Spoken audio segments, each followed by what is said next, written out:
ኢስላም አንድ ሰው ስታሰሩ ላቡ ሳይደርቅ ስጡት ነው የሚባለው። አንዳንዱ የቀን ሰራተኛ የሚያሰቃያል 250 ብር ለመክፈል 300 ብር ለመክፈል ሲሰባሰብበት 10 ሺህ ይመጣበታል። ሞባይል ያጠፋል። በቀን ሰራተኛ ሰኞ ሽሮ እየበላ ማክሰኞ ሽሮ እየበላ ሮብ ሽሮ እየበላ ያለ እንደውም ምሳውን አንተ ጋብዘው ነበር እኮ ይሄን ገንዘብ መስጠት ያለበት። ላቡ ሳይደርቅ መስጠት ሲገባው በሞባይል ደግሞ የሚያሰቃያል ስልክ ባለማንሳት። ማንኛውም ሰራተኛ ሹክረን ተብሎ ቢቻል ቶሎ እንደጨረሰ ቶሎ መክፈል ያስፈልጋል። ይሄ ነው ከኛ የሚጠበቀው።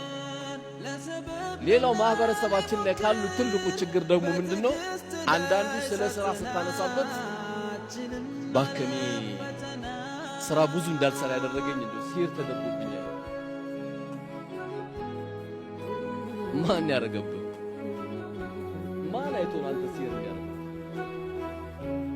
ገና ያ10 ሺህ ብር ሱቅ ከፍትና ምን ነው ሲባል ባከን እንደው ሲር ተደርጎብኝ ነው ሱቅ ከፍተው ባጃጅ ገዝቷል ሲር ተሰርቶብኝ ነው።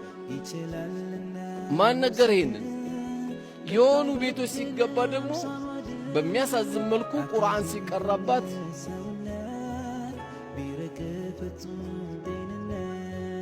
ሲር ነገ ጁምዓ ነው።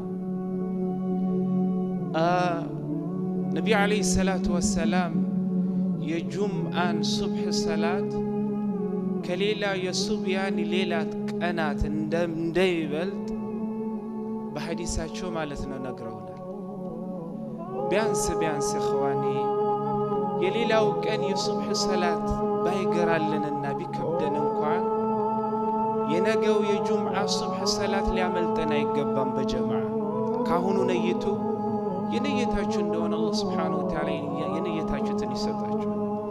ነቢ ዓለይሂ ሰላቱ ወሰላም ሐዲስ ኢማሙ በይሐቂ ኢማሙ አልባኒ ረሕመቱላህ ሐዲሱን ሰሒህ ብለውታል።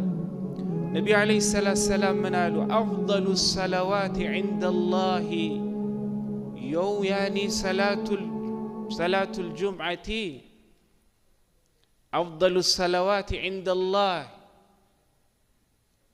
ሰላቱ ሱብሕ የውመል ጁምዓቲ ፊ ጀማዓቲን። በላጭ የሆነው ማለት በላጭ የሆኑት ሰላቶች አላህ ዘንድ ሰላቱ ሱብሒ ሱብሕ ሰላት ነው አሉ።